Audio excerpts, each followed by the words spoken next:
এর মধ্যে আরো দুটো ঘটনা অবশ্যই আপনার নজরে পড়েছে। একটি ময়মনসিংহে বিপুল চন্দ্র দাস, তাকে যে প্রক্রিয়ায় নৃশংসভাবে হত্যা করে তার দেহে আগুন ধরিয়ে দেওয়া হয়েছে, সেটা খালি চোখে দেখাটাও খুব কঠিন। এর পাশাপাশি আয়েশা নামে 7 বছরের সন্তান, এক বিএনপি নেতার তাদের বাসায় তালা লাগিয়ে রাতের বেলা তারা ঘুমন্ত থাকা অবস্থায় আগুন ধরিয়ে দেওয়া হয়েছে, সেই আয়েশার মৃত্যু হয়েছে সেখানে অগ্নিদগ্ধ হয়ে। এই ঘটনাগুলোর মধ্যে কি কোনো যোগসূত্র দেখেন আপনি? প্রথম কথা হচ্ছে যে প্রত্যেকটার মধ্যে আগুন লাগিয়ে দেওয়ার ব্যাপার আছে। এই ব্যাপারে ডেইলি স্টারও আগুন লাগাতে দেখলাম আমরা, এবং সেইখানে যে স্লোগান হয়েছে, যারা ওখানে উপস্থিত ছিলেন বলে ওইখানে লোকেরা আমাকে পরে রিপোর্ট করেছে, এগুলি সরকারের দায়িত্ব খুঁজে বের করা। ছাত্র শিবিরের লোক দেখেছে, হিজবুত তাহরিরের লোক দেখেছে, চেনামুখ যারা বিশ্ববিদ্যালয়ের দিকে অপারেট করে তাদেরকে সেখানে দেখা গেছে। এই যে ঘর বন্ধ করে পুড়িয়ে দেওয়ার যে প্র্যাকটিস, এটার সঙ্গে তো তার মিল আছে। আর ধর্মকে ব্যবহার করে একদিকে যেমন তারা ভোট চাওয়ার দিকে চেষ্টা করছে, অন্যদিকে ওটা কারা এই স্লোগান দিল সেটা আমরা জানি না। আপনি চিন্তা করলে গা শিউরে ওঠে, যারাই করুক না করে কী পরিমাণ নৃশংস একটা মানুষকে ধর্ম অবমাননার অপবাদ বলছে এই কারণে, যেইভাবে ধর্ম অবমাননা করে তার স্টেটাস দিয়েছে বলে দাবি করা হয়েছে। ওই পরিবার এতই গরিব যে তাদের কোনো অ্যান্ড্রয়েড ফোন, আইফোন তো দূরে থাক, তাদের কোনো ব্যবস্থা নাই।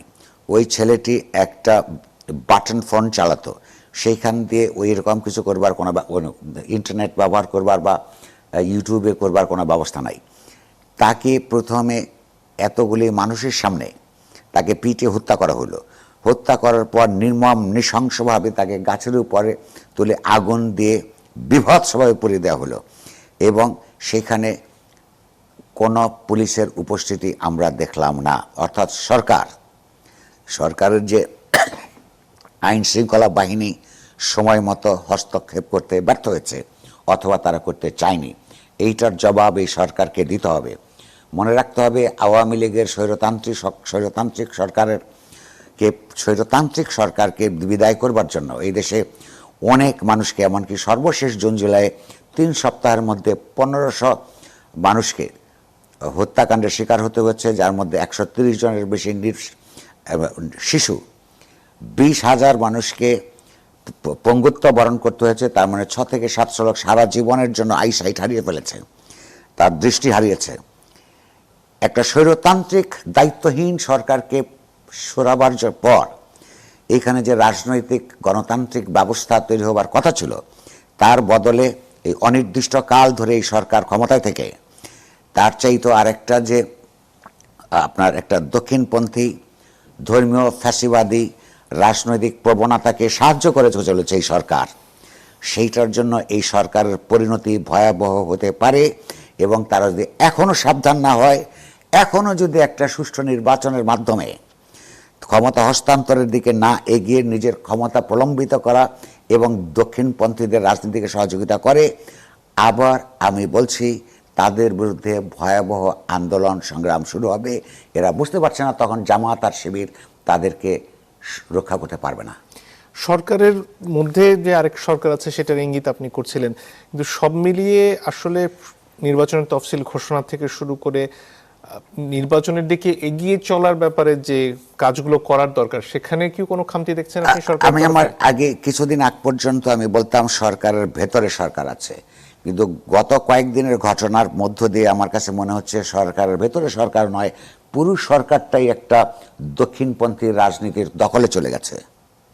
ফলে পুরো সরকারই দক্ষিণপন্থাকে, ধর্মাশ্রয়ী রাজনীতিকে প্রশ্রয় দিতে বা এই প্রশ্রয় দেওয়ার মাধ্যমে নিজেদের ক্ষমতাকে প্রলম্বিত করার চেষ্টা করছে বলে আমার সন্দেহ তৈরি হচ্ছে। এই ধারণা পরিবর্তনের কারণ কি? এই ধারণা পরিবর্তনের কারণ হচ্ছে, আমি আগেই বলেছি, যেই হাদির মর্মান্তিক মৃত্যুকে কেন্দ্র করে নির্বাচন পেছানোর রাজনীতি চলছে, সেই হাদি নিজেই নির্বাচনে অংশগ্রহণ করবার জন্য কর্ম করছিলেন। অর্থাৎ হাদির ব্যাপারে সারা দেশের মানুষের যে ন্যায্য দুর্বলতা, সহানুভূতি তৈরি হয়েছে, সেইটা ব্যবহার করছে হাদির চিন্তার বিরুদ্ধে। হাদির চিন্তা 2-3 রকমের। এরপর হচ্ছে আলটিমেটলি কী ধরনের একটা রাষ্ট্র ব্যবস্থা তিনি চাইছিলেন, সেই রাষ্ট্র ব্যবস্থা নিঃসন্দেহে একটা ধর্মভিত্তিক রাষ্ট্র ব্যবস্থা চাইছিলেন, সেখানে আমাদের সঙ্গে তার দ্বিমত আছে। কিন্তু তিনি একই সঙ্গে নির্বাচনের পক্ষে ছিলেন, যেখানে উনি নির্বাচনে নিজেই ক্যাম্পেইন করছিলেন। একই সঙ্গে তিনি বলেছেন যে সংবাদ মাধ্যমগুলিকে ধ্বংস করা নয়, প্রয়োজনে তোমরা বিকল্পটা তৈরি করো। অথচ তারই মৃত্যুকে কেন্দ্র করে তারই নামে তারা এই অপকর্মগুলি করে নৈরাজ্য তৈরি করে আমরা দেখতে পাচ্ছি যে নির্বাচনী প্রক্রিয়াকে ব্যাহত করবার চেষ্টা করছে।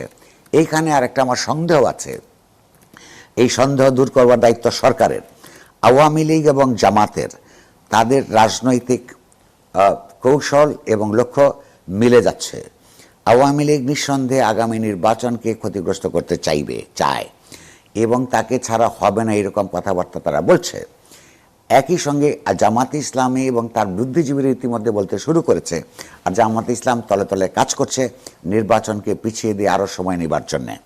তাহলে আওয়ামী লীগ যা চায় দুই ভিন্ন কারণে হলেও জামাতে ইসলাম এবং তার বুদ্ধিজীবীরা এবং কিছু মন্ত্রী এইটাই চাইছে, তাকে এটা অত্যন্ত ছোট্ট সমাজ, কে কার সঙ্গে কখন দেখা করে, কি আলাপ আলোচনা করে, এটা হয়ে যায়। ইউনূস সাহেবের ব্যাপারে মানুষের এখনো পর্যন্ত অনেক মানুষের ধারণা আছে যে তার পলিটিক্যাল নাইভিটির কারণে হয়তো তিনি বুঝতে পারছেন না, কিন্তু আমরা কিন্তু কয়েক সপ্তাহ পরে এটার মানব না। আমরা তাতে বলছি তার ক্যাবিনেটের ভেতরে দক্ষিণপন্থায় ভরা, তার ক্যাবিনেটের ভেতরে জামাতের সঙ্গে লিয়াজো করে অপরাপর দক্ষিণপন্থার সঙ্গে লিয়াজো করে নির্বাচন পিছিয়ে দিয়ে ক্ষমতাকে প্রলম্বিত করবার চেষ্টার লোকের অভাব নাই। তিনি হয় এটা সূত্র হয় ইনভেস্টিগেশন করে নিজে জানুন, আর যদি উনি নিজে এই ইনভেস্টিগেশন না করেন আমরা বুঝতে হবে যে মূলত মুখে তিনি যে কথাই বলুন না কেন আসল তিনিও এটার অংশীদার। ফলে এটা বাংলাদেশের একটা গণতান্ত্রিক উত্তরণের পথে অন্তরায় হিসেবে যদি সরকার দাঁড়ায়, তার পক্ষে যদি 15 বছর ধরে সংগ্রাম হয়ে থাকে, মানুষ যদি আত্মদান করতে পারে, রাস্তায় গিয়ে প্রতিবাদ বিক্ষোভ করতে পারে, এইটা অচিরেই আবার সেই প্রক্রিয়ার মধ্যে দেশের মানুষ ঢুকবে।